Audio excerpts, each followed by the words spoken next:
তোদের তো আমি আগেই বলছিলাম যে তোরা সায়েন্স নিয়ে পড়, তোরা তো পড়স নাই। এখন দেখ, আমি সায়েন্স নিয়ে পড়ছি, আমি একটা বড় কোম্পানির, নাম করা কোম্পানির চিফ ইঞ্জিনিয়ার। আর তোদের অবস্থা দেখ। ওই থাম, তুই সায়েন্সে পড়ছিস তো কি হয়েছে, আমিও তো কমার্সে পড়ছি। আর তুই যে কোম্পানির চিফ ইঞ্জিনিয়ার, আর কে কোম্পানি, সেই কোম্পানির মালিক হলাম আমি, বুঝছস? তোমরা তো সায়েন্স আর কমার্সে পড়ছো, আমি তো আর্টস নিয়ে পড়ছি। তুমি যে কোম্পানির চিফ ইঞ্জিনিয়ার আর যে কোম্পানির মালিক তুমি, আর কে কোম্পানি, সেই কোম্পানি হচ্ছে আমার বিভাগে। আর আমি সেই বিভাগের বিভাগীয় কমিশনার। আসসালামু আলাইকুম। চিনতে পারছেন আমারে? কিরে, তুই না আমাদের সাথে ক্লাস 5 পর্যন্ত পড়ছস? হ হ, ও তো আমাদের সাথে ক্লাস 5 পর্যন্ত পড়ছে, হাজী দানের সরকারি উচ্চ বিদ্যালয়ে। হ হ, আমি আপনাদের তিনজনের সাথে ক্লাস 5 পর্যন্ত পড়ছিলাম হাজী দানের সরকারি প্রাথমিক বিদ্যালয়ে।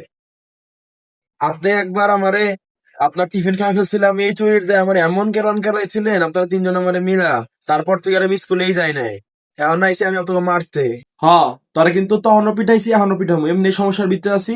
হ্যান দিয়া যা কইতাছি। আমারে চিনেন আমি কে? আমি হচ্ছি মনোয়ার হোসেন মনু, মাননীয় মন্ত্রী। স্যার? ভাই আমার তো তাহলে আমি ব্যবসা বাণিজ্য চলছে, দেবো। তোমাগো এই করুণ দশা দেখা আমার এখন একটা গান মনে পড়তেছে। গানটা হইলো, মাওয়া যাবো ইলিশ খাবো, ইয়া ইয়া ও।